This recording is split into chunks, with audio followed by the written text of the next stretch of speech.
Wah, semangat 45 nih ya buat sesi penyampaian materi kali ini. Nah, sebelumnya melihat kondisi yang seperti ini, kita serba melakukan kegiatan dari rumah.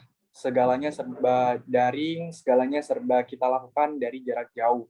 Nah, maka dari itu, komunitas nolkarya.id mengadakan webinar nasional yang bertemakan tentang menjaga produktivitas di tengah pandemi. Dan udah nggak sabar nih ngelihat wajah-wajah yang semangat dan pastinya udah kayak nungguin buat penyampaian materi. Langsung saja kita sambut pemateri kita, Kak Ahyarudin.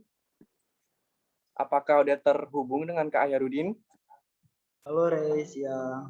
Halo Kak, Assalamualaikum Kak. Waalaikumsalam. Gimana Kak kabarnya? Alhamdulillah sehat nih. Wah, Alhamdulillah sehat ya Kak. Untuk kesibukannya apa Kak untuk akhir-akhir ini? Oh iya, akhir-akhir ini masih ada magang di salah satu perusahaan eksportir kopi lada di Lampung Utara. Oh, oke. Tetap produktif juga ya Kak ya? Alhamdulillah. Alhamdulillah. Oke. Nah, karena teman-teman udah siap nih dan teman-teman juga pasti udah nggak sabar. Tapi ada pepatah tak kenal maka tak sayang. Jadi izinkan saya membaca ringkasan CV dari Kak Ahyar terlebih dahulu. Nama Ahyarudin, Education University of Lampung, Student of Agribusiness 2018, First Most Outstanding Student of University of Lampung 2021, Teaching Assistant Lecture Macroeconomic and Farming 2021, Content Creator Project with Lecture 2021, Awardee Cargill Global Scholar Program by Cargill Company 2020, Award Bright Scholarship by YBMB BRI 2019, Awardee Bidik Misi Scholarship 2018. Next, kita ke Leadership and Organization.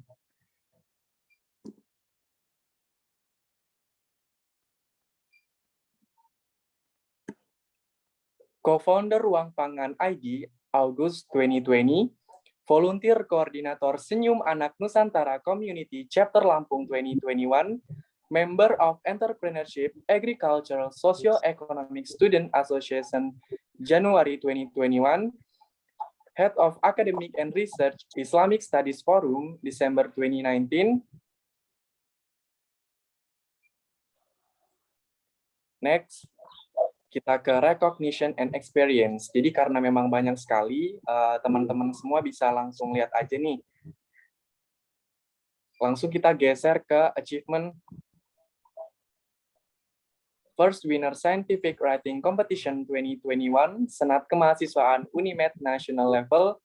First Winner 7-Day Challenge Essay Competition 2020, Kemahasiswaan UNRI National Level. First Winner Al-Quran Scientific Writing Competition 2020 FPPI FKIP Unila National Level.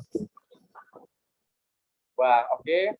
Jadi kalau kita ngelihat dari CV Kak Ahyar, keren banget nggak sih? Dan pastinya memotivasi buat kita semua agar tetap semangat nih buat ngejar target dan impian kita.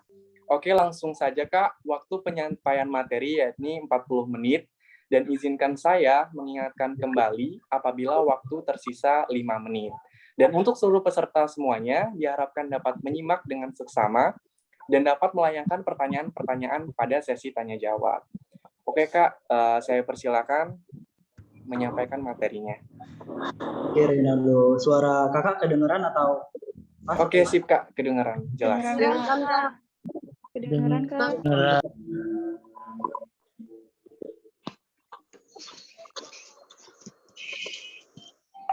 Gimana teman-teman, share screen-nya udah kelihatan? Sudah Kak. Sudah Kak, sudah. Sudah. Sudah Kak. Belum Kak. Sudah Kak. Oke, udah ya? Sudah Kak. Sudah Kak. Bismillahirrahmanirrahim. Assalamualaikum warahmatullahi wabarakatuh. Waalaikumsalam warahmatullahi wabarakatuh. Selamat siang dan salam sejahtera. Jujur Ya, saya enggak. senang banget dan merasa terhormat bisa berada di hadapan teman-teman yang hadir pada hari ini yang semuanya luar biasa. Kenapa saya bilang luar biasa? Karena banyak orang yang memilih untuk rebahan, banyak orang yang memilih untuk scroll TikTok, Instagram, dan lain-lain, tapi teman-teman memilih untuk produktif dan hadir di webinar ini. Pada hari ini kita bakal bahas terkait menjaga produktivitas di tengah pandemi. Kenapa hal ini penting, teman-teman? Karena hal ini bisa jadi hal, karena saya tahu semua orang pasti pengen jadi orang yang produktif. Tapi kebanyakan dari mereka bingung mulainya dari mana, bingung caranya bagaimana. Untuk itu perkenalkan saya Ayar. Selama 40 menit ke depan saya akan bahas terkait produktivitas bareng teman-teman semua. Oke, sebelum kita masuk ke materi, teman-teman bisa tulis di room chat. Teman-teman lebih suka kuliah online atau offline? Teman-teman bisa tulis di room chat. Teman-teman Offline, Kak. ada yang online, ada yang offline. Offline. Kalau ulangan online. Ya, Beragam kalau ulangan daring aja nggak apa-apa. Benar. Online. Beragam banget ya jawabannya, ada yang suka online, ada yang suka offline, dan itu tergantung dari kemampuan masing-masing nih biasanya. Oke, next. Yes, Kak. Selama teman-teman hadir di kegiatan online, ini webinar keberapa kali nih yang teman-teman ikutin? Atau jangan-jangan nggak terhitung nih, saking banyaknya ngumpulin sertifikat dan beberapa pengembangan diri nih, udah berapa kali nih? Bisa jawab dulu. 910 Kak. Ini yang 3 Kak. ketiga, Kak. Kali, Kak. Mantap. Baru pertama kali, Kak. Keempat, Kak. 5, 7. Wow, 3, Kak. luar biasa ya. 64. Kak. Banyak banget yang udah lebih, bahkan lebih dari 10 kali ikut webinar online, yang harapannya mungkin bisa benar-benar ningkatin kapabilitas dari diri teman-teman ya. Amin. Amin. Oke, next. Kakak biasanya kalau sharing. Oke, teman-teman. Mohon maaf, ini ada yang share screen. Jadi, share-nya mungkin dari panitia, mohon maaf sebelumnya. Dari panitia bisa mengatur agar tidak di-share screen orang lain. Akan saya coba share screen kembali ya. Mohon maaf. Siap, Kak.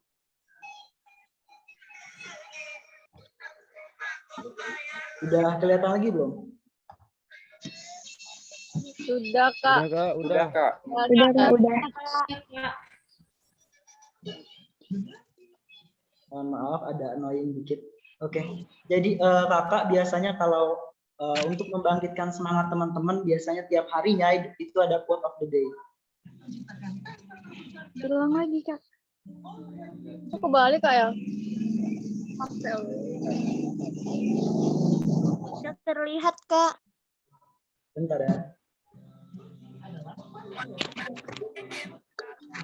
Sekarang udah terlihat. Belum, Kak. Sudah. Udah, Kak. Maaf teman-teman. Jadi quote of the day hari ini adalah tiap mau ngelakuin sesuatu, coba teman-teman pikirin lagi. Itu mau nikmatin masa muda, apa ngancurin masa depan? Yes. Kayak di TikTok, Kak. Bener banget. Ini dan yang teman-teman tahu, ini mungkin teman-teman masih bingung ya, teman-teman sekarang di posisi sibuk atau produktif. Ini kakak bakal sharing terkait beberapa referensi yang pernah kakak dapetin. Ya mungkin teman-teman juga sebenarnya saya ini orang sibuk atau orang produktif sih. Yang pertama ini, kalau orang sibuk biasanya tiap harinya selalu penuh terisi. Jadi kayak ngerasa dari pagi sampai dia malam nggak beres-beres, maksudnya kerja terus, akhirnya muncul burnout, kelelahan dan lain sebagainya. Beda kalau teman-teman produktif, fokus ke outcome oriented. Jadi fokus ke hasil teman-teman. Ketika teman-teman punya plan ke depan, punya tujuan, nggak harus selesai hari itu. Jadi ada rencana-rencana jangka pendek, ada plan-plan tersendiri untuk menuju jangka panjang. Terus yang kedua, orang sibuk biasanya banyak prioritas. Bahkan satu hari itu bisa sampai 30 dia buat timeline, buat rencana misalkan, buat life plan harian. Tapi alhasil tidak terstruktur, nggak selesaikan dengan baik. Beda dengan orang produktif. Orang produktif cukup beberapa kegiatan aja yang bakal jadi prioritas pertama dia di hari itu, nggak perlu banyak-banyak. Yang penting selesai, pelan-pelan asal kelakuan istilahnya. Kemudian yang ketiga, orang sibuk biasanya cuma fokus ke mimpi jangka pendek dia. Sedangkan orang produktif biasanya punya career plan, punya rencana jangka panjang yang memang mau dia capai, yang bisa diambil dengan jangka-jangka pendek yang dia lakukan itu. Terus orang sibuk biasanya sifatnya responsif. Contohnya gimana nih? Ketika ada informasi, ada notifikasi di WhatsApp, di grup, dan lain sebagainya, biasanya langsung nih gercep dibales. Langsung intinya aktif gitu kan di sosial media dan lain sebagainya. Tapi tugas-tugas dia, kewajiban-kewajibannya terbengkalai karena dia hanya fokus ke responsif tadi. Kalau orang produktif, dia ada kalanya kapan dia balas chat, kapan dia scroll Instagram, dan kapan dia waktu untuk ambis gitu kan istilahnya. Jadi ketika memang itu masih bisa pesannya dibalas nanti, biasanya orang produktif milih untuk nanti aja saya balas, nunggu kegiatan saya selesai. Nah seperti itu sih kalau orang produktif. Dan yang kelima, ini mungkin teman-teman sering ngerasa ini, orang sibuk biasanya sifatnya multitasking, sedangkan orang produktif sifatnya single task. Misal ketika ada beberapa tugas, di minggu itu misal ada 5 tugas, teman-teman di hari itu juga pengen fokus ke 5 tugas itu dan pengen semuanya dikerjain gitu. Akhirnya nggak maksimal, nggak selesai. Itu salah satu teman-teman punya sifat sibuk. Kalau teman-teman punya sikap produktif, fokus dulu ke satu selesai, baru pindah ke satunya. Satu selesai, baru pindah lagi ke satunya. Nah, berdasarkan ciri-ciri itu nih, teman-teman masuk orang sibuk atau produktif? Mungkin bisa jawab juga nih di kolom chat. Sok sibuk aja sih, Kak. Sok sibuk ya banyak. Iya. Atau bahkan nih bukan sibuk dan bukan produktif, malah jadi sosok yang mageran. Iya, bener banget. Sibuk Sibuk Kak, karena banget. mikirin sibuk atau Malas. produktif ya Kak. Kena Sibuk mikirin mental. doang. Sibuk scroll TikTok ya. Sibuk gak ngapa-ngapain, Kak. Mantap. Oke, Iya, Kak, tiktokan. next. Sibuk tidur. Luar biasa kesibukan teman-teman. Sibuk Oke, mimpi sukses. jadi teman-teman terkait istilah produktif, sebenarnya people productive never stop growing and developing. Kenapa gitu? Karena kalau teman-teman tahu, orang produktif itu bukan bagaimana teman-teman atau kita pribadi terlihat di luar, tapi apa, value apa, develop apa yang bisa teman-teman ambil, hal apa yang bisa teman-teman ambil yang ada di dalam diri kita gitu. Jadi ketika teman-teman itu ngerasa bertumbuh di situ, ketika teman-teman kapabilitasnya meningkat, itu teman-teman artinya produktifnya bagus gitu. Analoginya gini, saya analogikan jadi 2 hal. Ada parcel, ada karung di sini. Misal teman-teman punya parcel, bentuknya dikit, tapi dari luar bagus banget. Tapi ketika parcel itu dibawa ke rumah, itu bahkan hanya untuk teman-teman pribadi gitu kan. Misal isinya apa, nggak ada apa-apanya, hanya untuk hiasan teman-teman. Itu artinya sibuknya atau produktifnya teman-teman itu hanya untuk gengsi. Beda halnya teman-teman punya karung goni. Punya karung goni isinya sembako, minyak, beras, dan segala macam. Dan ketika teman-teman sampai ke rumah atau sampai ke suatu tempat, karung goni itu dikeluarkan untuk dibagikan ke orang-orang yang membutuhkan. Itu salah satu teman-teman punya sifat kebermanfaatan untuk orang banyak. Itu salah satu sifat teman-teman punya produktif untuk hal-hal yang positif gitu. Jadi dipikirin lagi ketika teman-teman pengen jadi orang yang sibuk, ketika teman-teman pengen jadi orang yang produktif, itu hanya untuk pamer, hanya untuk gengsi, atau memang untuk meningkatin kapabilitas diri. Nah, ini ada beberapa tips yang mungkin gimana sih Kak sebenarnya cara-cara atau kiat-kiat jadi produktif. Mungkin ini mind blowing banget dan bahkan sebagian orang saya yakin banget bisa melakukannya. Dari 400-an lebih partisipan di sini, saya yakin orang-orang produktif semua. Dan ini mungkin kakak bakal lebih nekanin aja ya. Gimana sih Kak sebenarnya jadi produktif kalau versi kakak pribadi? Kalau versi saya yang pertama pasti niat. Jadi ketika teman-teman punya niat, punya goals, punya tujuan, teman-teman pengen apa? Teman-teman ngambil jurusan matematika ingin apa? Teman-teman ikut lomba ingin apa? Teman-teman gabung di organisasi ingin apa? Itu punya tujuan yang kuat mau apa? Insya Allah niatnya bakal kuat, bakal capai tuh, kita bakal jadi orang-orang produktif. Tapi kalau teman-teman belum punya niat, kalau teman-teman ngerasa masih males-malesan, itu artinya niat teman-teman ikut di suatu kegiatan atau event tertentu itu belum. Kemudian yang kedua itu find your why, set your goals. Jadi ketika teman-teman itu udah punya tujuan nih apa, temuin kenapa pengen laksanain itu, temuin, disetting lagi goalsnya, disetting lagi tujuannya, urain lagi jadi hal-hal kecil yang benar-benar bisa ngebantu teman-teman tuh untuk jadi sosok yang produktif. nggak perlu banyak-banyak, fokus aja ke salah satu prioritas teman-teman yang memang jadi mimpi teman-teman ke depan. Misal mau lanjut S2 atau bahkan mau kerja di multinational company atau bahkan langsung ngambil jalur beasiswa yang S3 dan lain sebagainya. Itu bisa teman-teman target dari sekarang. Atau mungkin bagi teman-teman yang memang kurang suka dengan akademik, Kak, saya lulus kuliah ini langsung pengen bisnis, Kak. Oke, boleh. Action dari sekarang. Caranya gimana sih, Kak? Nanti kita belajar. Yang ketiga, itu motivasi. Saya yakin teman-teman itu kadang ikut webinar itu yang pertama, demotivated. Atau kurangnya motivasi. Yang kedua, pengen ngejar sertifikat. Intinya, ambis in privat, hahaha in public gitu kan. Pengennya tiba-tiba banyak banget ngumpulin sertifikat dan lain sebagainya. Nah, justru ini jadi acuan teman-teman gitu kan. Ketika teman-teman ikut kegiatan tertentu, itu harus ada, kenapa sih saya pengen ikut komunitas Nuo Karya? Kenapa sih saya pengen ikut lomba karya tulis nasional? Kenapa sih saya pengen kuliah di jurusan ini dan kenapa saya seambis ini? Itu biasanya ditemukan motivasi intern dan ekstern. Kalau intern biasanya dari dalam kan, dari diri kita sendiri. Karena sejatinya manusia itu udah punya hormon. Hormon yang memang bisa ningkatin kapabilitas diri kita untuk bangkit lagi nih, untuk ningkatin semangat kita. Kemudian yang kedua, ini support system sih. Mungkin teman-teman di sini nih yang masih masa muda, ada support systemnya selain orang tua, yang orang tua pasti utama ya, itu yang jadi semangat kita untuk bisa terus beraktivitas dan produktif sampai saat ini. Menurut saya sebagian besar pasti jauh orang tua. Yang kedua mungkin support system, mungkin mereka ada yang punya doi atau bahkan punya sahabat karib dan lain sebagainya yang bisa support mereka untuk membangun pengembangan diri dia gitu. Kemudian yang keempat, action. Karena dalam berbisnis pun, kalau dalam konteks bisnis yang baik adalah bisnis yang dijalankan. Jadi ketika teman-teman itu punya segala cara, punya segala niat, tujuan, bahkan karir plan-nya sudah tersusun rapi, kalau nggak mulai dari sekarang, nggak action, percuma gitu kan. Takut untuk mengambil langkah, percuma. Jadi untuk jadi orang yang produktif, itu memang kita harus ada tindakan yang memang ngebawa kita untuk mencapai result atau hasil. Hasilnya gimana, Kak? Kalau saya ikut lomba, saya akan produktif. Saat saya ikut lomba, terus kalah, Kak. Nggak menang. Gimana nih, Kak? Kapan saya bisa menang dan lain sebagainya gitu. Ketika teman-teman bisa menghargai proses teman-teman, ketika teman-teman mau belajar memperbaiki diri teman-teman, itu adalah salah satu sifat teman-teman. Kalau teman-teman itu lebih menghargai proses, itu tetap ada salah satu self reward dari teman-teman. Kalau misal menang nih, menang dalam satu event tertentu, teman-teman bisa kasih self reward. Misal kalau saya menang, saya pengen traktir diri saya sendiri nih untuk makan, saya pengen makan sebanyak-banyaknya, pengen makan di sini, atau saya pengen liburan ke sana sini. Itu salah satu bentuk untuk ningkatin motivasi teman-teman karena udah mencapai hasil yang pengen teman-teman raih gitu.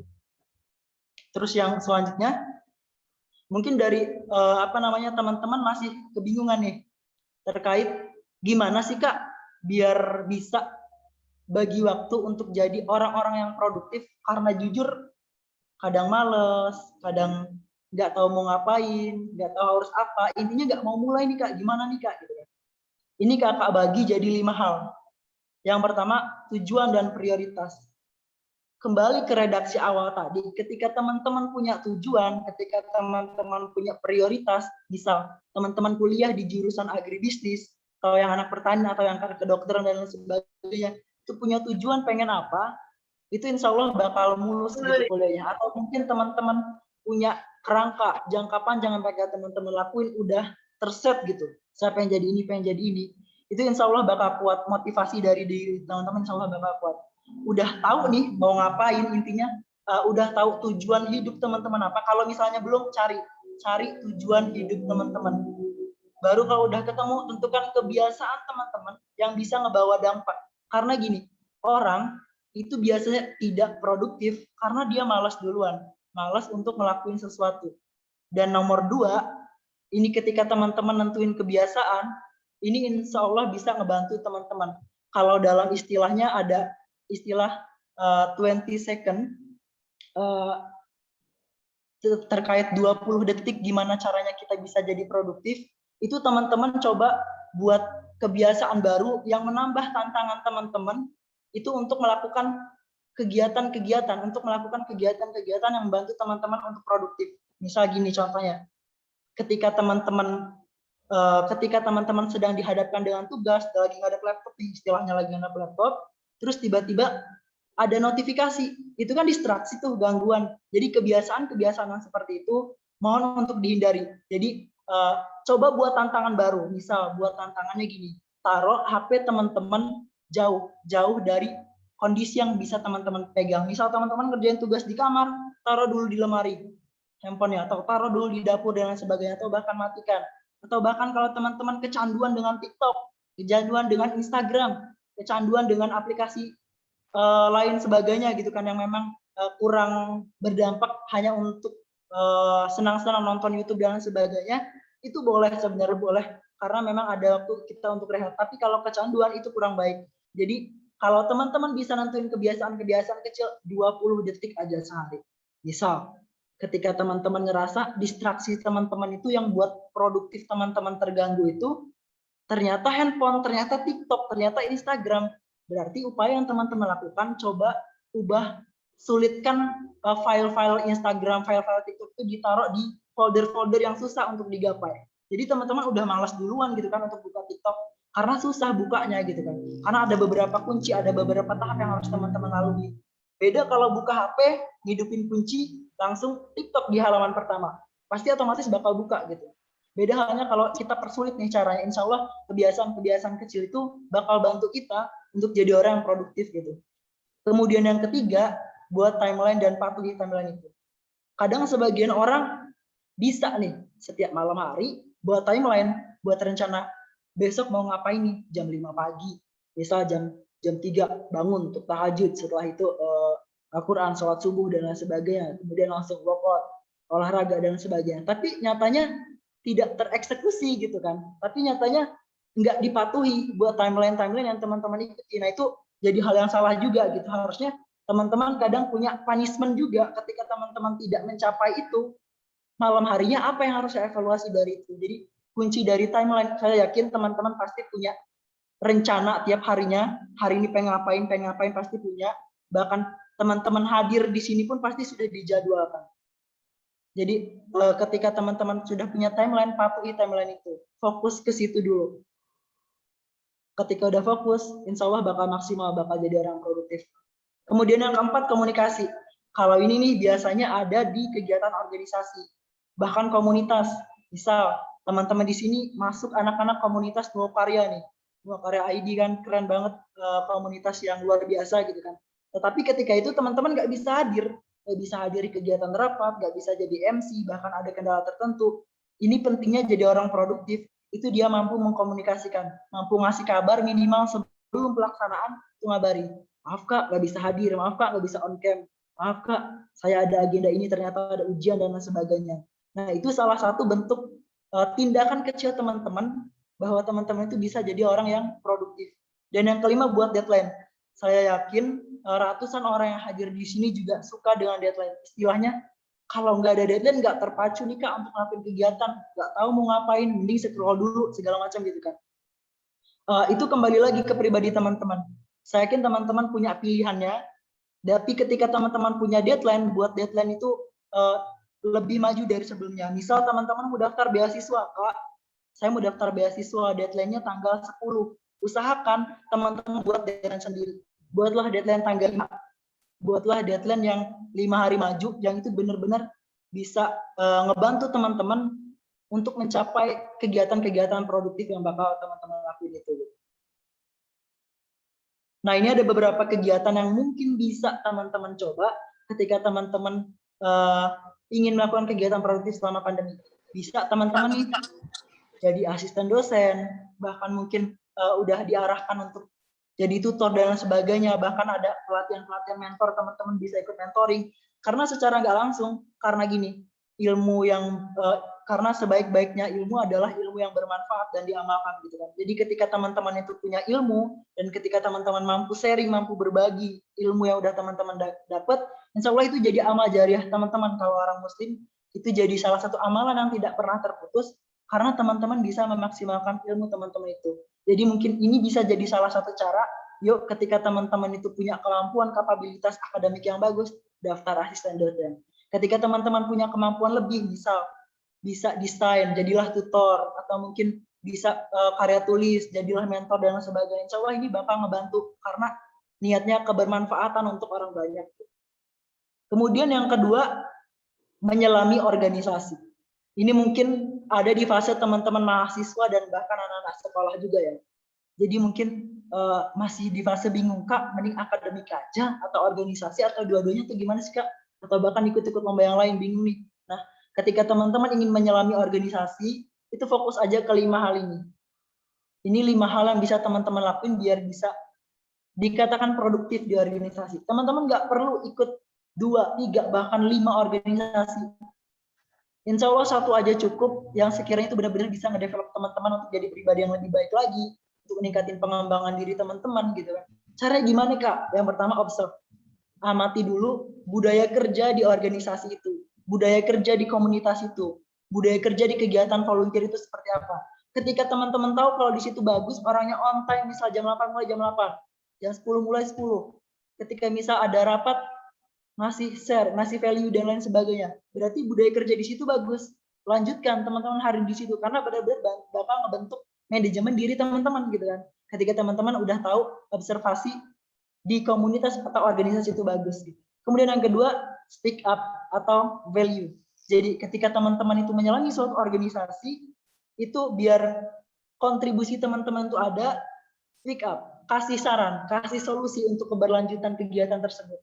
Yang ini jadi value teman-teman untuk ningkatin kapabilitas teman-teman dan kemampuan komunikasi teman-teman juga gitu. Berani untuk ngomong di depan, ngasih saran dan lain sebagainya gitu.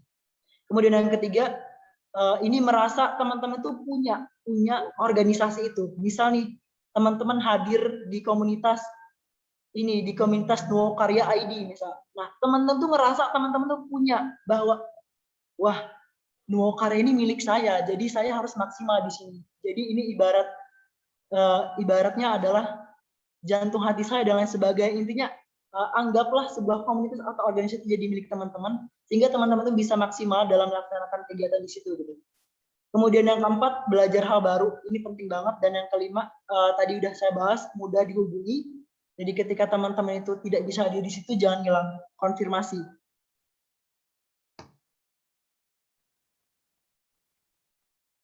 Nah, ini ada beberapa kegiatan yang bisa teman-teman lakuin selama pandemi. Dan ini udah beberapa dipraktekkan juga dengan rekan-rekan saya, dengan kawan-kawan, saudara, bahkan saya pribadi gitu kan. Ini mungkin bisa teman-teman coba juga. Kalau misal bingung apa dulu yang harus dilakuin, teman-teman bisa nyoba salah satu dari 6 ini. Atau salah 2 dan lain sebagainya, itu kembali lagi ke pribadi teman-teman. Yang penting teman-teman bisa maksimal di situ. Yang pertama, misalnya lagi liburan, Kak, saya lagi free nih 1 bulan. Kuliah udah tinggal nunggu nilai dan akhirnya masuk nanti bulan September. Saya gabut nih, Kak, mau ngapain? Kalau teman-teman muslim, muslim itu bisa yang pertama ini produktif bersama Al-Quran. Karena kalau teman-teman dekat sama Al-Quran, insya Allah kalau teman-teman dekat sama akhirat, insya Allah dunia juga bakal ke bawah. Jadi ketika teman-teman bingung bahkan mau ikut lomba nggak bisa, mau ikut magang belum waktunya karena masih newbie, mau daftar beasiswa udah dapet dan lain sebagainya, teman-teman bisa mungkin produktif kalau misal teman-teman muslim fokus misalnya mau tilawah, tahfiz dan lain sebagainya, itu kembali ke pribadi teman-teman. Kemudian yang kedua, ikut lomba karya ilmiah atau sejenisnya. Kalau misal belum bisa, belajar, cari mentor. Di Nuo Karya ID ini, teman-teman bisa hadir di sini, bisa belajar sama kakak-kakak di sini, karena mereka insya Allah bakal memfasilitasi teman-teman, untuk ikut kegiatan, untuk ikut pelatihan kepenulisan, untuk ikut karya ilmiah, esai dan sebagainya. Saya rasa keren banget ketika teman-teman bisa memaksimalkan kesempatan itu, memaksimalkan kesempatan teman-teman ketika menjadi seorang mahasiswa. Gitu. Ambil ilmu sebanyak-banyaknya dari mereka. Kemudian yang ketiga, ambil kesempatan program dari Kemendikbud. Saya yakin Nadiem Makarim sekarang, Pak Nadiem itu keren banget, program-program yang dia gulirkan luar biasa, mulai dari magang, kemudian pokoknya kegiatan MBK yang lainnya, ada MFI, ada juga pertukaran pelajar, dan lain sebagainya. Bahkan mungkin di sini ada yang sudah ikut kegiatan-kegiatan dari program Pak Nadiem itu ikutin, maksimalin di situ. Karena itu salah satu program bagus yang ngebantu mahasiswa biar siap di dunia kerja nanti. Karena jujur tadi pagi baca juga salah satu postingan, dia keren banget, salah satu postingan mahasiswa berprestasi juga di salah satu universitas yang memang luar biasa gitu ya, track record dia. Tapi ketika dia lulus, ketika dia mendaftar kerja di suatu perusahaan, itu memang sesulit itu. Mereka harus rela gagal, harus apply ke bahkan 90 lebih perusahaan dan lain sebagainya ditolak, dan itu programnya luar biasa gitu. Jadi ketika teman-teman itu udah siap dari sekarang, udah start, udah ikut pelatihan, udah ikut segala macam, insya Allah itu bakal ngebantu teman-teman. Karena jujur, apalagi fresh graduate itu kalau misal mau cari kerja, kalau misalnya apalagi nih nggak ada embel-embel misal orang dalam dan lain sebagainya ya, tanpa kerja keras dan lain sebagainya, itu bakal susah banget teman-teman untuk bisa survive di situ gitu. Jadi sekiranya ketika teman-teman itu bisa ngembangin diri teman-teman, insya Allah itu bakal jadi bekal untuk teman-teman itu jadi produktif dan bermanfaat gitu untuk karir teman-teman ke depannya. Nah, ini kegiatan produktif selanjutnya ini magang, ikut organisasi, ikut komunitas atau volunteer. Nah, ini bisa teman-teman ikuti, terserah sesuai passion teman-teman, sesuai minat teman-teman kemana, difokuskan. Saya pengen apa sih? Saya ahli di mana sih? Ikutin kegiatan itu. Kemudian yang kelima, daftar beasiswa, ikut pelatihan, dan ikut mentoring. Kenapa ini penting? Karena bagi teman-teman yang kurang kemampuan finansialnya, teman-teman bisa coba untuk daftar beasiswa, apply beasiswa, dan lain sebagainya. Atau mungkin untuk membangun perkembangan teman-teman, karena di beasiswa biasanya selain finansial ada juga mentoring di situ. Teman-teman bisa ngelatih skill-skill teman-teman dan lain sebagainya. Ikuti. Ketika ada pelatihan-pelatihan kepenulisan, pelatihan-pelatihan skill, pelatihan-pelatihan desain dan lain sebagainya, itu bisa teman-teman ikutkan. Banyak banget karir-karir atau skill-skill masa depan, soft skill masa depan yang sangat dibutuhkan perusahaan, dan teman-teman bisa belajar dari sekarang. Bahkan ketika teman-teman mau mulai usaha, misal Kak, saya nggak mau jadi karyawan, saya nggak mau jadi pekerja, pengen buka usaha, itu tetap juga teman-teman harus ikut pelatihan itu untuk meningkatin kapabilitas dari teman-teman. Dan yang terakhir ini, ikut pendanaan usaha dan penelitian. Jadi mungkin kalau di Universitas Lampung itu banyak banget, bahkan di beberapa universitas negeri, program-program penelitian maupun dana usaha. Misal teman-teman suka wirausaha, di Unila misal ada program mahasiswa wirausaha. Kita bakal dikasih dana sekitar misal 4 juta per proposal dan sebagainya. Itu bakal bisa maksimal 5 juta. Itu bakal ngebantu teman-teman untuk ningkatin usaha teman-teman tadi. Misal teman-teman nggak pengen ikut lomba, Kak, lomba ribet, lomba nggak menangnya lama dan lain sebagainya, mending saya langsung usaha aja. It's okay kalau misalnya nggak ada biaya, ikut program itu, buat proposalnya, ajuin gitu kan. Itu salah satu. Kemudian eksekusi langsung kerja, langsung misalnya freelance dan lain sebagainya, teman-teman buka usaha online dan sebagainya. Itu salah satu bentuk teman-teman produktif. Jadi banyak banget sebenarnya peluang produktif ketika teman-teman di masa pandemi ini gitu. Atau bahkan yang suka penelitian, ada PKM, ada juga program PHP 2D, ada program holistik pembinaan desa gitu kan, ada juga KBMI, KIBM dan lain sebagainya. Itu teman-teman bisa ikuti, bisa search program-program apa aja yang digulirkan pemerintah untuk membantu mahasiswanya gitu kan.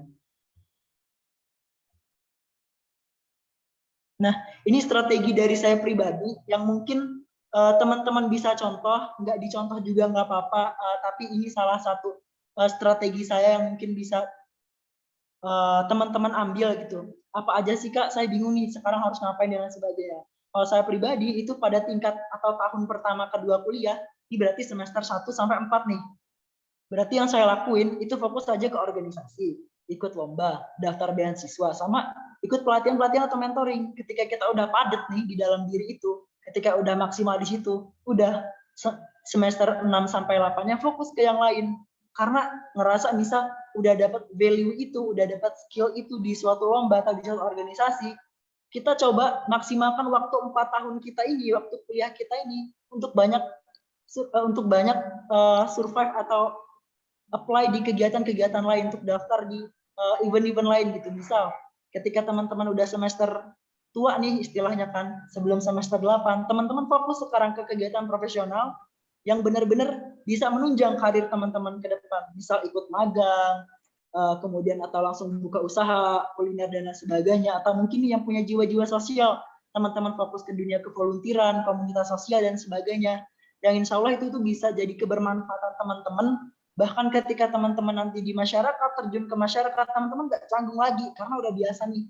Saya udah biasa Kak ngadapin orang, udah biasa nih ketemu Pak Lurah, udah biasa gimana caranya negosiasi dan sebagainya. Itulah pentingnya pengalaman profesional dari magang, usaha, kerja, bahkan jadi volunteer gitu. Nah, ini beberapa strategi yang mungkin bisa teman-teman coba, khususnya ada yang maba atau bahkan ada yang masih baru mau kuliah nih. Ini mungkin strategi yang bisa teman-teman ambil ketika teman-teman nanti bingung gitu, produktifnya mau mana dulu gitu. Karena kita jadi mahasiswa juga kan cuma sekali gitu. Kalau bisa jadilah mahasiswa yang berarti. Oke, next. Nah, ini ada beberapa kutipan. Mungkin pasti teman-teman kenal dari Arif Muhammad sama dari Maudy Ayunda. Kalau dari Arif Muhammad ini tentang rasa insecurity nih. Jadi gini, kata Arif Muhammad, jangan silau ngelihat teman-teman kalau karirnya udah stabil, pencapaiannya udah banyak, hidupnya udah bahagia, karena semua orang punya timeline-nya masing-masing. Jadi sabar aja, fokus aja sama diri kita untuk ningkatin kemampuan atau kapabilitas di diri kita. Ini saran dari Arif nih. Kalau saran dari Maudy Ayunda, ini untuk orang-orang yang malas nih. Bahkan wajar sih, sifat manusia malas itu wajar. Tapi kalau kata Maudy, jadikan malas itu sebagai indikasi teman-teman bahwa itu bukan hal yang teman-teman suka. Jadi malas boleh, tapi itu bukan hal yang teman-teman suka. Tapi anggaplah malas itu sebagai sinyal teman-teman yang menandakan bahwa kita ini belum menemukan apa yang memberi kita energi. Oh, saya malas ternyata belum ada energi, belum ada motivasi. Oh, saya harus menemukan nih, dari apa nih? Dari orang-orang sekitar, atau misalnya dari goal saya, dari mimpi saya. Itu temukan. Itu insya Allah bakal ngubah sikap malas teman-teman. Gitu sih kalau kata Arif sama kata Maudy. Oke, berdasarkan beberapa pemaparan yang kakak jelaskan tadi, mungkin ini bisa teman-teman jawab dalam hati. Bisa, nggak harus jawab lewat unmute dan lain sebagainya. Jadi mau mulai kapan? Mau mulai kapan untuk jadi pribadi yang produktif? Mau mulai kapan untuk berani action? Mau mulai kapan untuk berani melakukan tindakan yang bisa meningkatin self development kita dan lain sebagainya. Karena waktu nggak nunggu kita untuk bergerak. Kita sendirilah yang menentukan mau jadi apa ke depannya. Itu mulai dari diri sendiri gitu. Jadi silahkan difikirkan mau mulai kapan. Oke, itu teman-teman akhir dari saya. Do not compare yourself with your friend. Intinya nggak usah bandingin, nggak usah insecure, nggak usah bandingin teman-teman dengan diri orang lain. Fokus aja ke diri sendiri, kerjain pelan-pelan, nikmatin prosesnya, percaya diri, karena insya Allah nanti juga sampai ke result, ke hasil yang teman-teman pengen gapai itu gitu. Saya ucapkan terima kasih bagi teman-teman yang ingin bertanya lebih lanjut, teman-teman bisa kontak lewat Instagram atau LinkedIn saya, Instagram Ahyar EGB dan lain sebagainya, teman-teman bisa akses di situ, feel free. Ketika saya bisa bahas atau kita bisa sharing sesuatu, saya bakal share di situ gitu. Oke, saya ucapkan terima kasih. Saya akhiri, wassalamualaikum warahmatullahi wabarakatuh. Waalaikumsalam warahmatullahi wabarakatuh. Waalaikumsalam warahmatullahi. Wah, teman-teman, kalau kita lihat dari penyampaian Kak Ahyar tadi, tentunya sangat keren dan luar biasa sekali ya. Tentunya dapat menggugah semangat kita, apalagi kita ditanyain tadi sama Kak Ahyar, kapan kita mau mulai gitu. Dan aku lihat di chat tadi banyak yang udah semangat bilang, mulai sekarang Kak, no. Bahkan ada yang bilang katanya sangat semangat sekali gitu buat memulai produktif buat selanjutnya. Oke, untuk selanjutnya akan ada sesi Q&A ataupun sesi tanya jawab. Jadi untuk teman-teman semua, jika ada yang ingin ditanyakan, silakan menggunakan fitur raise hand, dan penanya dan yang menghidupkan fitur raise hand tercepat akan saya pilih untuk menyampaikan pertanyaannya. Untuk pertanyaan saya batasi untuk 4 orang penanya ya. Oke, 2, 3. Oke, sudah dapat 4 orang penanya. Untuk penanya pertama, Saya persilakan kepada Elvis Maharani dari Universitas Lampung. Silakan dilayangkan pertanyaannya.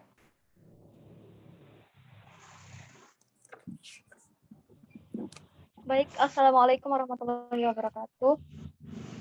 Waalaikumsalam warahmatullahi wabarakatuh. Sebelumnya saya ucapkan terima kasih kepada panitia yang telah memberikan kesempatan kepada saya untuk mengajukan sebuah pertanyaan. Perkenalkan Kak, nama saya Elvis Maharani dari Universitas Lampung, program studi pendidikan kimia. Izin bertanya Kak, menurut Menteri Tenaga Kerja Ida Fauziah mengatakan bahwa pada tahun 2030 sampai dengan tahun 2040, Indonesia diprediksi akan mengalami bonus demografi, di mana jumlah penduduk yang berusia non-produktif lebih banyak ketimbang jumlah penduduk yang berusia non-produktif.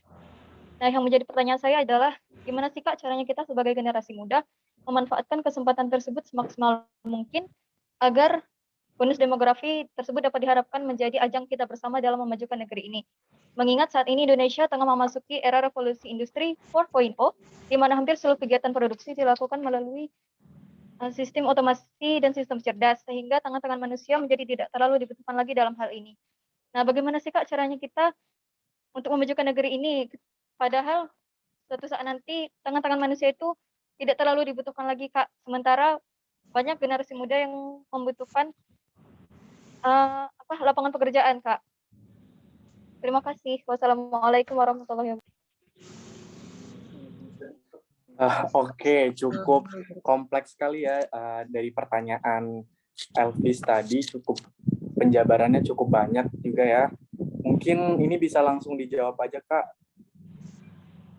Oke, suara kakak kedengaran ya? Iya, kedengaran Kak. Pertanyaan Elvis bagus banget ya, luar biasa terkait bonus. Luar biasa. Bahkan negara Jepang itu salah satu negara yang memang sudah berhasil menerapkan bonus demografinya ya. Mereka bisa memanfaatkan peluang itu. Dan Indonesia ini bakal mengalami bonus demografi ini dari sekarang itu sudah mulai nih. Usia produktif di Indonesia udah mulai banyak nih, dan salah satunya adalah kalian generasi milenial, generasi Z yang memang bakal mewariskan untuk kemajuan gitu dari negeri kita Indonesia. Kalau misal teman-teman berbicara tentang bonus demografi 4.0, kemudian Indonesia emas dan lain sebagainya, itu memang salah satu hal yang kompleks gitu kan. Dan cara teman-teman untuk menyikapi itu, untuk hadir dan terlibat di situ, memang maksimalkan kontribusi teman-teman yang memang bisa berdampak untuk diri sendiri, orang lain, bahkan orang banyak. Caranya gimana sih Kak? Kan kita nanti bakal kalah nih Kak sama mesin dan teknologi lain. Teman-teman itu punya kapabilitas yang baik. Kita ini dilahirkan oleh Allah, kita ini dikasih kesempurnaan, dikasih kemampuan untuk berpikir dan lain sebagainya. Saya yakin teman-teman punya kemampuan itu, dan ketika teman-teman punya skill yang bisa ngedevelop teman-teman, insya Allah itu bakal ngebantu. Misal salah satu 5 skill terbaik misal yang bakal dipakai di tahun 2045 bahkan 2030 ke depan, misal ada complex problem solving, ada juga analisis critical thinking, bahkan kemampuan analisis sosial media dan lain sebagainya. Teman-teman banyaklah belajar ilmu-ilmu di situ. Misal teman-teman pengen punya tipe complex problem solving, salah satunya gimana sih Kak? Dengan teman-teman ikut karya tulis, menurut saya itu jadi salah satu teman-teman bisa memecahkan masalah. Walaupun misal eksekusinya nanti, realisasinya nanti, itu salah satu ngelatih teman-teman punya kemampuan problem solving di situ. Ada masalah di sekitar kita, ada isu-isu apa terbaru di Indonesia, misal ada kebakaran hutan, ada food waste, sampah dan lain yang belum bisa dioptimalkan dengan baik, dan teman-teman bisa menemukan solusi, itu salah satu tindakan problem solving teman-teman yang bakal ngebantu Indonesia gitu kan. Dan aspek-aspek lain yang bakal teman lakuin itu banyak banget. Jadi ketika teman-teman itu bisa punya skill baru atau bahkan punya jiwa-jiwa wirausaha, ini salah satu yang bisa ngebantu teman-teman. Karena misal nanti semua pabrik itu bahkan dialihkan untuk mesin, robot dan sebagainya, teman-teman ketika teman-teman bisa jadi punya usaha sendiri, misal Pak saya suka kuliner, saya interest banget sama yang namanya bakso dan lain sebagainya, saya pengen buat bakso loaf, bakso kotak dan sebagainya dengan variasi tertentu, itu mulai action aja dulu gitu dengan apa yang jadi hal atau ketertarikan dari teman-teman. Nah itu sih salah satu teman-teman bisa untuk menyikapi hal itu gitu. Semoga terjawab. Wah, keren banget ya Kak jawabannya. Oke, semoga pertanyaan dari Elvis terjawab ya Dek ya. Oke, buat pertanyaan selanjutnya, saya persilakan untuk Muhammad Endi Syaputra. Silakan disampaikan untuk pertanyaannya. Baik, terima kasih kepada moderator yang sudah mempersilahkan saya untuk bertanya. Sebelumnya terima kasih banyak kepada komunitas nukarya.id yang sudah menyelenggarakan webinar pada kali ini. Banyak materi yang sudah kita dapatkan, khususnya menjaga produktivitas di tengah pandemi gitu. Dan tadi pada materi yang salindia yang sudah disampaikan oleh Kak Ahyar, itu telah memaparkan kegiatan-kegiatan yang telah bisa kita lakukan selama kita pandemi gitu ya Kak ya. Dan itu ada yang namanya ikut program pendanaan usaha dan penelitian gitu. Dan dari Kak Ahyar sendiri itu agar kita bisa memulai itu udah gitu, agar pendanaan kita itu lulus, itu kira-kira dari Kak Ahyar sendiri tipsnya itu bagaimana gitu Kak? Ini itu saja, terima kasih. Oke, langsung dijawab ya Raya. Ini suara kakak kedengaran Andi? Terdengar Kak. Ya, bagus banget ya pertanyaannya. Dan harapannya ketika Andi nanti udah tahu jawabannya, teman-teman bisa mulai langsung eksekusi nih. Gimana sih Kak caranya kalau kita tuh pengen fokus ke pendanaan usaha, pendanaan penelitian dan sebagainya biar lolos? Itu teman-teman nggak usah fokus ke banyak hal. Intinya gini, kan banyak banget nih program yang digulirkan pemerintah atau program digulirkan swasta dan sebagainya. Nah, teman-teman itu fokus ke satu atau dua aja nggak apa. Misal pengen fokus ke bagian bisnisnya, berarti teman-teman mulailah dari sekarang fokus, misalnya ada program mahasiswa usaha, kemudian lanjut ke KBMI dan sebagainya, itu fokus ke situ. Insya Allah ada rezekinya masing-masing gitu. Ketika teman-teman maksimal di situ, bahkan usaha yang teman-teman gulirkan itu udah ada izin ke IRT, usahanya unik dan lain sebagainya, insya Allah KIBM bakal lolos gitu. Atau hal lain gini, ketika teman-teman itu pengen fokus ke penelitiannya, itu ada beberapa aspek gitu kan, ada beberapa aspek yang bisa teman-teman lakukan. Bahkan di sini juga banyak nih, di sini juga seorang MC-nya juga tadi dia salah satu yang udah lolos penelitian bahkan pendanaan sampai PIMNAS, dia sampai presentasi PIMNAS dan itu keren banget. Ada Kak Indahnya gitu kan, seorang MC, dan itu salah satunya yang dia lakukan adalah fokus ke satu hal gitu, fokus ke satu hal yang bisa benar-benar maksimal di situ gitu. Misal Kak Indahnya fokus ke PKFU, artinya KBMI nanti dulu deh gitu.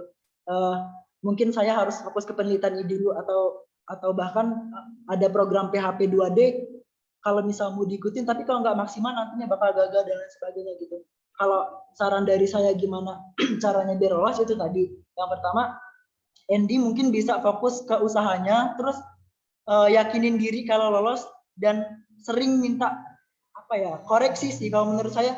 Ketika ide dari Andy itu bagus, ketika misal proposal penelitiannya itu bagus, insya Allah itu bakal ngebantu kita, bakal maksimalin kita untuk bisa dapat pendanaan itu. Karena kalau di Unila kemarin nih, kalau misalnya Andy ikut program mahasiswa wirausaha, itu salah satu saya lihat usaha-usaha yang punya poin-poin tinggi, itu yang pertama usaha mereka udah jalan, yang kedua usaha mereka unik, yang ketiga usaha mereka itu be different gitu kan, atau be the best.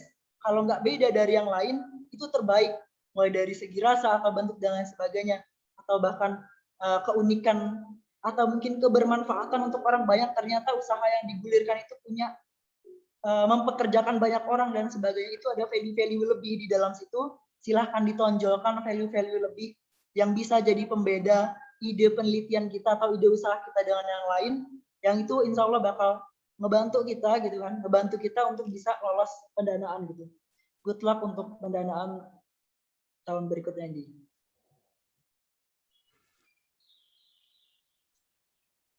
Oke, good luck ya buat Ci Andy untuk pendanaannya tuh.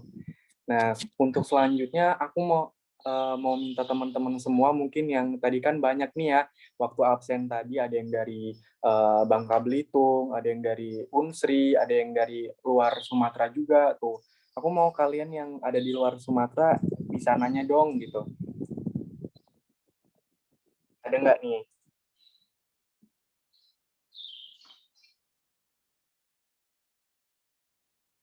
Oke, saya tunggu ya.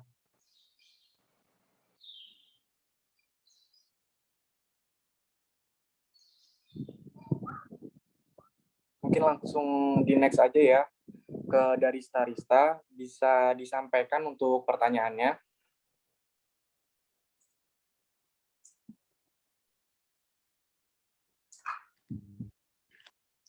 Assalamualaikum warahmatullahi wabarakatuh.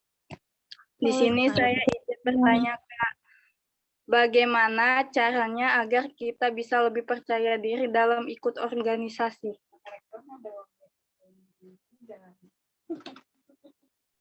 Dari Sta, dari mana ini? Instansi mana ya?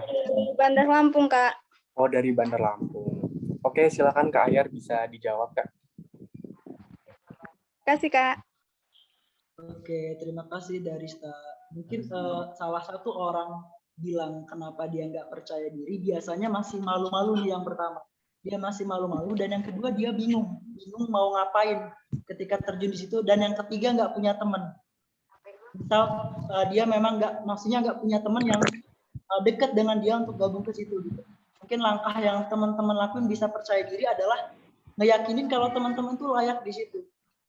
Yakinin misal niat saya ikut atau gabung di organisasi ini adalah untuk belajar gitu. Ketika teman-teman itu ngerasa nggak punya teman, it's okay, namanya juga baru gitu, mahasiswa baru. Coba kalau memang masih tetap malu, nggak pede dan sebagainya, nggak apa-apa, awal-awal ngajak teman deket yang ngerasa satu frekuensi. Misal, guys, ada organisasi, ada komunitas Nunggu Karya nih, saya pengen ikut, pengen belajar pelatihan dan lain-lain, tapi saya nggak pede, saya nggak bisa apa-apa, takut saya nggak bisa karya tulis, takut saya nggak bisa dan sebagainya. Itu cuma ketakutan yang ada dalam diri teman-teman.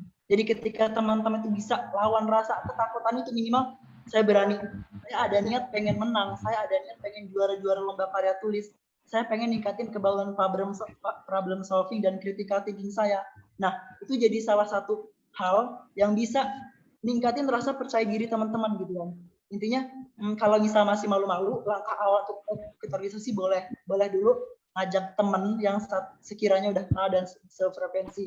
Habis itu teman-teman jangan lupa juga untuk belajar gitu. Dan tadi salah satu tips teman-teman kontribusi di organisasi itu kasih value di situ. Teman-teman minimal ngasih saran aja itu bakal dilirik gitu sama kakak-kakaknya. Bakal, oh anak ini punya potensi, oh anak ini berani untuk menyampaikan. Nah, ketika teman-teman berani aja untuk ngomong, untuk kasih solusi dan saran, itu salah satu bentuk kontribusi teman-teman untuk berani pede gitu. Intinya lawan aja rasa takutnya, karena nggak ada cara lain teman-teman untuk berani pede itu selain dilawan gitu. Kalau nggak gitu nggak bakal jalan dia. Kalau misalnya mau presentasi di kelas pun kalau nggak pede itu bingung mau ngapain gitu kan. Sama dengan organisasi gitu. Kalau teman-teman nggak yakin di situ, nggak yakin di tempat itu, ya teman-teman bakal malu-malu gitu, nggak berani ngelawan. Misal intinya lawan aja rasa takut itu, insya Allah itu bakal ngebantu teman-teman untuk bisa lebih percaya diri ikut organisasi.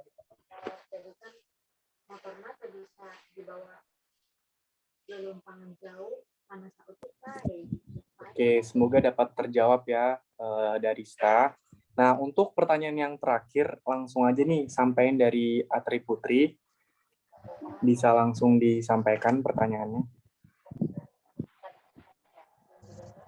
Baik Kak, terima kasih Kak atas kesempatannya. Sebelumnya izin memperkenalkan diri, saya Atri Putri dari Universitas Lampung. Izin bertanya Kak, kan di materinya Kak Ayar tadi dijelaskan bahwa agar kita tuh produktif, kita tuh harus pertama menyiapkan niat kita gitu. Terus yang selanjutnya itu ada timeline, terus juga ada deadline dan lain-lain. Itu kan misalnya kita sudah menyusun itu semua Kak. Tapi misalnya di tengah-tengah timeline kita, tiba-tiba kita tuh ada kayak semangat kita menurun, entah itu misalnya ada kendala lainnya yang membuat kita itu kayak setengah mau lanjut atau mau mundur kayak gitu. Nah itu tuh yang harus kita lakuin itu untuk mengatasi itu gimana sih Kak, supaya kita tuh nggak berkelanjutan gitu Kak, supaya apa yang udah kita agendain itu tuh tetap jalan dan nggak berhenti di tempat gitu. Mungkin itu Kak. Oke. Bagus banget ya pertanyaan terkait produktivitas. Gimana sih Kak? Ini saya misal udah punya timeline dan lain-lain. Tapi ada aja nih rasa malas yang muncul, ada aja nih distraksi yang bakal ngeganggu diri saya untuk bisa jadi sosok yang produktif. Jadi teman-teman, sebenarnya ada dua aspek. Aspek yang pertama itu motivasi dan yang kedua itu default behavior atau kebiasaan yang buat kita itu bisa bergerak secara autopilot. Jadi ketika teman-teman itu punya kebiasaan, misal gini, kebiasaan default behavior itu contohnya kegiatan rutinitas teman-teman, kayak misal teman-teman mandi, teman-teman sikat gigi, teman-teman makan, itu refleks aja kan gitu. Bahkan nggak disuruh pun, bahkan nggak ada panduan dari siapapun, itu bakal refleks untuk ngerjainnya. Sama juga dengan aktivitas yang pengen teman-teman capai. Ketika teman-teman udah mencapai ke tahap itu, tahap kebiasaan, itu bisa jadi salah satu indikator teman-teman untuk aktif gitu. Sama halnya dengan malas-malesan. Misal kebiasaan teman-teman untuk nonton TV, scroll Instagram dan lain sebagainya. Kalau itu udah jadi kebiasaan, udah jadi habit teman-teman, ya teman-teman bakal terus malas gitu. Kalau gimana sih Kak cara ngulanginya atau menanggulanginya gitu kan. Nah, jadi gini, kalau menurut dari saya pribadi, itu teman-teman tadi punya sifat yang namanya 20 second rules. Artinya 20 detik cara gitu, 20 detik cara dengan cara mengurangi rintangan gitu saat teman-teman itu melakukan aktivitas-aktivitas penting gitu. Misal tadi, Kak, saya misal lagi nugas atau saya lagi ngerjain karya tulis deadline, tapi tiba-tiba saya mager. Itu terus saya malah buka Instagram, niatnya 10 menit, tapi malah sampai 1 jam dan lain sebagainya. Itu salah satu distraksi. Jadi pakai prinsip 20 second rules tadi, yaitu dengan mengurangi rintangan-rintangan itu gitu. Jadi ketika teman-teman mau malas, mau rebahan, teman-teman coba jauh dari kasur. Itu rintangannya. Ketika teman-teman pengen scroll HP, pengen scroll TikTok, Instagram, teman-teman jauhkan dulu HP itu gitu kan. Jauhkan dulu kegiatan yang buat ngeganggu teman-teman untuk bisa fokus di situ. Nah, itu jadi salah satu cara untuk teman-teman itu jadi lebih semangat lagi gitu kan. Sama halnya dengan contoh lain, misal teman-teman itu pengen banget, Kak, biar doi saya suka nih Kak, saya pengen bisa main gitar Kak, saya pengen jadi cowok keren yang bisa main gitar. Gimana ya Kak? Tapi saya malas untuk melakukannya. Ternyata distraksinya adalah teman-teman jauh dari gitar, misal gitar di luar sementara teman-teman di kamar gitu. Nah, salah satunya adalah dekatkan gitar itu dengan teman-teman. Jadi ketika gitar itu dilihat nih sama teman-teman, insya Allah itu bakal refleks, bakal ngebantu kebiasaan teman-teman untuk melakukan hal-hal baik gitu. Kemudian yang kedua, cari hal yang buat malas itu apa. Balik lagi tadi, oh saya malas ternyata karena handphone. Saya malas ternyata karena ada kasur nih yang ganggu saya buat rebahan. Oh saya malas ternyata karena ada sesuatu hal lain gitu yang buat saya itu kerjaan saya nggak selesai gitu. Tapi saya yakin indikator atau tantangan terbesar anak muda sekarang adalah setan gepeng istilahnya. Kenapa setan gepeng? Iya, HP itu bentuknya tipis kan, kecil, tapi itu bisa jadi bumerang buat kita gitu. Bahkan ketika teman-teman mau ngelakuin kegiatan, ada notif dikit, balasin dulu, akhirnya nggak kerasa 2 jam, 3 jam. Scroll TikTok, janji deh 5 menit, akhirnya berjam-jam dan sebagainya. Nah itu salah satu setan yang harus teman-teman hindari dan teman-teman kontrol gitu kan. Kapan waktunya untuk scroll, kapan waktunya untuk teman-teman balasin chat, kapan teman-teman untuk diskusi dan nugas dan sebagainya. Itu diatur gitu kan. Saya yakin teman-teman ketika teman-teman bisa ngatur pribadi, kalau ini dari diri pribadi ya, bukan siapa-siapa yang bisa ngatur teman-teman dalam manajemen diri. Ketika teman-teman mampu mengendalikan itu, dimulai dari 20 detik pertama dan dilanjut dengan mulai aja dulu 5 menit pertama, insya Allah bakal ketagihan. Coba untuk ikut misal saya pengen ngelakuin kegiatan-kegiatan yang saya suka. Jadi gini, indikasinya gini, coba lakukan hal-hal baik yang jarang teman-teman lakukan, yang justru itu bisa mengubah kebiasaan baik teman-teman. Contohnya 1, tidak tidur pagi. Karena misal nih, yang misal orang muslim, habis sholat subuh dan lain sebagainya, itu pengen banget tidur lagi dan lain sebagainya, karena memang libur pada masa itu. kalau misal teman-teman berani challenging gitu kan, berani menantang diri teman-teman untuk tidak tidur pagi, apapun aktivitasnya, mau misalnya mau olahraga, mau baca Al-Quran, mau baca buku, mau misal bahkan scroll lewat laptop, misal cari referensi, misalkan belajar apapun itu di laptop, itu jadi salah satu kebiasaan baik teman-teman gitu yang bisa teman-teman terapkan gitu. Itu sih, belajar dari habit. Cobalah mulai pagi hari kita dengan hal-hal baik, insya Allah itu juga jadi salah satu langkah kita untuk enggak malas-malasan gitu ke depannya. Sorry panjang banget jawabannya, tapi semoga terjawab karena itu memang cukup kompleks gitu. Ya Kak, cukup kompleks dan keren banget sih Kak jawabannya. Nah ini waktunya masih tersisa nih Kak, apa mau ditambah lagi? Kira-kira gimana ya Kak? Masih sanggup nggak gitu? Enjoy aja nih baiknya dari panitia gimana, insya Allah masih bisa. Oke, karena memang antusiasme dari peserta masih banyak nih Kak, jadi aku mau nambah lagi buat pertanyaan-pertanyaannya. Untuk pertanyaan yang selanjutnya dari Ainul Kurnia. Oke, bisa langsung disampaikan pertanyaannya. Halo, Assalamualaikum warahmatullahi wabarakatuh. Saya Ainul Kurnia dari Universitas Musa Mus Merauke di Papua. Saya ingin minta pendapat, menurut kakak, gimana sih cara produktif bagi seseorang yang mengikuti 3 organisasi sekaligus? Itu saja Kak, sekian, terima kasih. Wow, kalau boleh tahu organisasinya macam-macam atau gimana nih? Kompleksnya, misal satu penelitian, satu pramuka, atau satu apa gitu?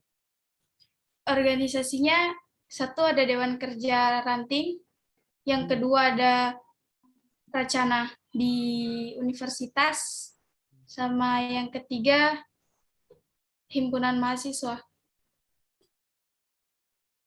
Oke, mantap banget ya. Jadi di sini suara saya jelas sebelumnya? Sinyalnya? Jelas Kak. Jelas. Jelas Kak.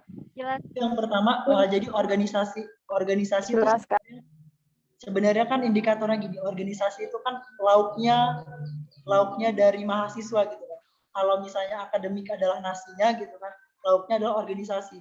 Ketika teman-teman mampu untuk membangun diri di situ, tetaplah bertahan di situ. Kalau gimana caranya jadi produktif, saya rasa yang Dewan Kerja Ranting dan tadi Racana itu satu fokusnya tentang kepramukaan, kalau tidak salah ya, tentang kepramukaan. Artinya ranah fokusnya masih satu gitu. Maksudnya pasti teman-teman punya apa ya, hal-hal atau value yang bakal diambil ketika teman-teman ikut gitu di DKR atau di Racana tersebut gitu. Misal ikut pramuka pengen ini pengen itu, pasti satu tempat gitu. Dan saya rasa itu teman-teman ikut salah satunya aja nggak apa-apa. Kalau misal ngerasa 3 itu keberatan, kalau misal ngerasa 3 itu keberatan, teman-teman bisa ikut salah satu aja kalau memang utilitasnya atau kegunaannya sama gitu. Misal sama-sama berkaitan dengan kepramukaan, dunia kepramukaan dan sebagainya. Karena saya rasa value yang bakal didapat itu bakal sama. Kemudian terkait hima tadi, teman-teman di sini mungkin semuanya insya Allah anak hima semua ya.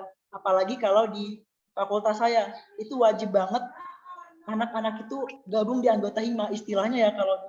Kalau nggak jadi anak hima bakal dikucilin dan lain sebagainya gitu kan. Nggak ikut pengkaderan bakal dianggap asing oleh cutting dan lain sebagainya. Jadi saya rasa jalani aja kalau hima gitu. Selama itu memang nggak ngeganggu kegiatan kita. Dan saya rasa kegiatan organisasi apapun itu, mau kita ikut 2 atau 3, itu jarang banget barengan gitu kan. Apalagi ketika teman-teman punya jabatan atau posisi penting di situ, teman-teman lah yang bisa ngatur untuk jadi orang produktifnya. Misal teman-teman jadi ketua atau kepala bidang, teman-teman waktunya kosong kapan, disitulah kasih arahan kapan teman-teman rapat. Misal hari Sabtu saya fokus rapat UKM Racana atau DKR tadi, kemudian hari Seninnya saya pengen hima, Rabunya saya pengen penelitian. Itu bisa teman-teman atur jadwalnya, jadi nggak mungkin dalam sehari itu teman-teman menggarap 3-3-nya. Itu salah satu orang yang sibuk, belum lagi kan teman-teman punya tugas, punya kewajiban kuliah dan lain sebagainya. Jadi ketika teman-teman di situ punya jabatan atau penting, silakan diatur sendiri gitu oleh teman-teman gimana memanajemennya. Dan sekiranya kalau misal ada 2 organisasi yang teman-teman ikutin tapi skill yang sekiranya teman-teman dapatin sama, mungkin bisa pilih salah satu saja biar teman-teman bisa ngembangin diri atau maksimalin waktunya ke kegiatan-kegiatan lain. Misal waktu kosongnya dipakai untuk daftar lomba, ikut-ikut lomba, atau bahkan ikut pelatihan. Semangat produktif. Ya, terima kasih Kak. Nah, oke, mungkin bonus satu penanya lagi ya dari Maulida buat nutup sesi Q&A kita pada siang hari ini. Silakan Maulida untuk menyampaikan pertanyaannya.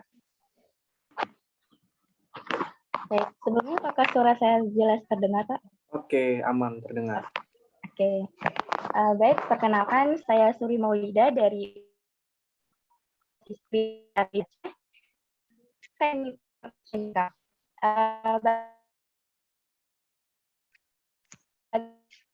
manage waktu gini, dalam berbagi waktu misalnya untuk kuliah, untuk organisasi, apakah kakak melakukan to-do list masing-masing dalam setiap kegiatan, dan itu harus dipaksa lebih dahulu, kira butuh berapa lama ya untuk bisa berubah gitu ke yang lebih baik gitu. Mungkin apakah bisa ditangkap, Kak? Halo? Kalau dia suaranya putus-putus, kurang tahu kalau moderator gimana. Di saya emang suaranya putus-putus. Mungkin bisa langsung ke to the point ke pertanyaannya gitu. Soalnya tadi putus-putus. Oke, bisa oke aja coba. Berarti saya ulang ya, Kak? Iya, ulangin ya.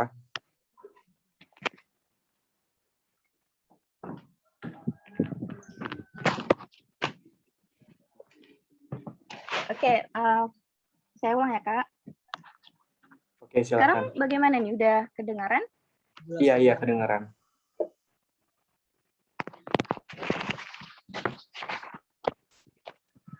Ya, langsung ke inti yang mau saya tanyakan, bagaimana cara kakak dan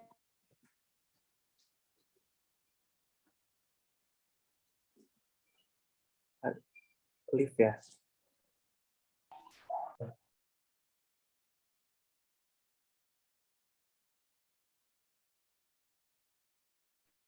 Maaf ya tadi sinyal terkendala. Ya, poinnya ini bagaimana cara kakak dalam membagi waktu antara kuliah dan organisasi. Apakah kakak melakukan to-do list tiap-tiap kegiatan? Dan jikalau benar suatu kebiasaan baik itu harus dipaksakan gitu ya agar berubah, kira-kira butuh waktu berapa hari ataupun berapa minggu ya, Kak, sehingga perubahan itu bisa terjadi.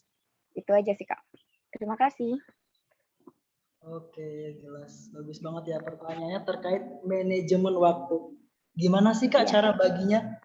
Saya yakin orang-orang di sini juga punya manajemen waktu yang baik. Bahkan mungkin setelah kegiatan ini, ada beberapa yang ada agenda lagi yang sudah dituliskan melalui to-do list-nya masing-masing gitu. Jadi kalau saya pribadi, itu benar. Tiap harinya ada to-do list, apa aja yang harus kita lakuin hari ini. Nggak berpatokan sama waktu, nggak apa-apa gitu. Yang penting memang ada rencana hari ini mau ngapain aja gitu. Karena kalau nggak, bahkan misal saya pergi ke pasar pun misal, atau bahkan saya mau transfer sesuatu, mau beli barang, itu saya tulis dulu malam harinya gitu kan. Bahkan waktu-waktu untuk saya scroll Instagram, itu pun kadang saya tuliskan jam segini gitu kan misalnya.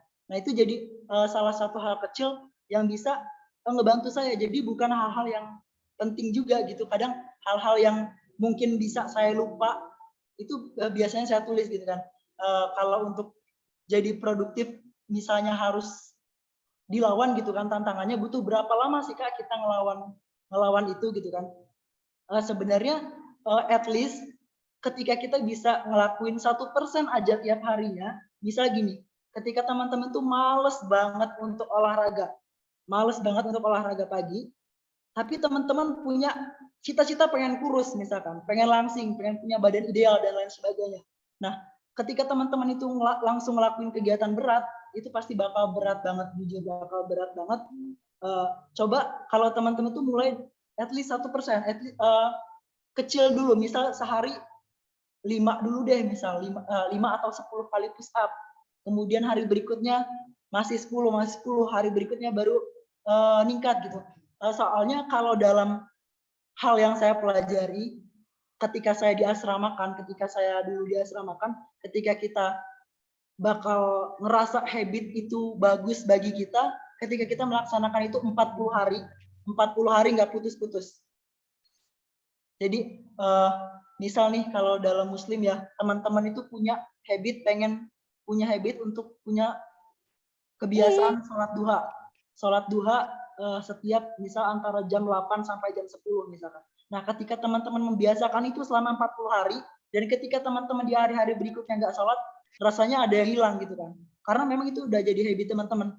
Tapi maksimalkan dari awal itu nggak putus dulu nih sampai 40 hari. Insya Allah itu bakal jadi kebiasaan baru teman-teman yang bisa ngebawa dampak teman-teman untuk tidur pagi, untuk kebiasaan teman-teman untuk memulai sholat duha tadi dan kegiatan apapun lainnya. Dan saya punya tantangan untuk teman-teman yang hadir di sini yang mungkin bisa teman-teman praktekkan.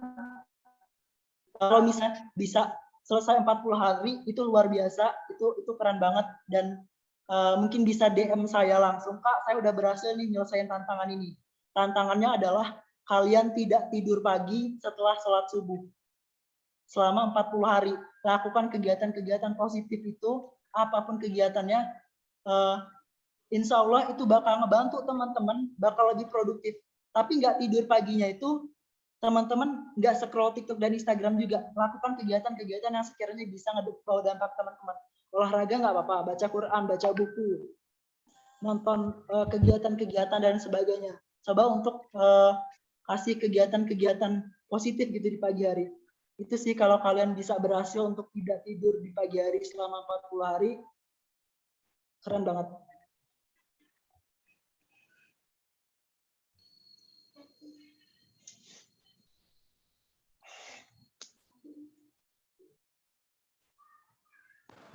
Oke, terima kasih Kak Ahyar atas jawaban dari buat penanya-penanya yang tadi. Semoga jawabannya dapat membuat teman-teman semua puas dan yakin terhadap pertanyaan-pertanyaannya. Nah, oke, selanjutnya mungkin ada beberapa poin yang dapat saya ambil nih di penyampaian materi Kak Ahyar tadi tentang beberapa tips yang bisa kita lakukan untuk menjadi produktif di sela-sela hari kita gitu. Yang pertama kita harus niat, find your why, set your goals, motivasi dari dalam dan luar, action, dan baru kita bisa mendapatkan hasil yang kita inginkan seperti itu. Nah, perhatian buat teman-teman semuanya untuk dapat on kamera karena kita akan ada sesi dokumentasi. Jadi buat teman-teman semua yang tidak ada kendala sinyal bisa langsung on kamera karena dari operator akan melakukan sesi dokumentasi.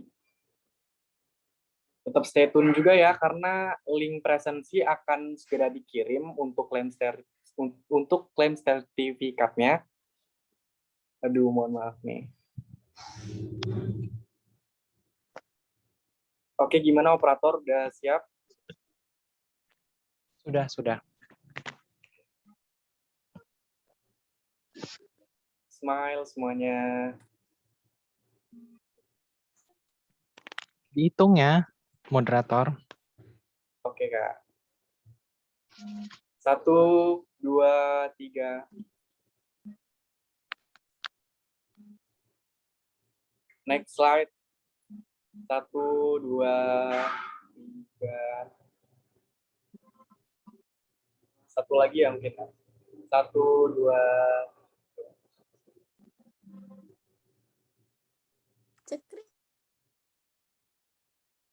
Oke, karena sesi penyampaian materi sudah selesai, mungkin di sini aku mau pamit undur diri apabila selama saya menjadi moderator terdapat kesalahan dan juga kurang baik, saya mohon maaf yang sebesar-besarnya. Saya akhiri, wabillahi taufiq wal hidayah. Wassalamualaikum warahmatullahi wabarakatuh. Waalaikumsalam warahmatullahi wabarakatuh. Waalaikumsalam warahmatullahi wabarakatuh. Oke, sebelumnya aku mau minta waktu 5 menit terlebih dahulu karena akan ada informasi yang penting nih dari co-founder komunitas Mukarya.id.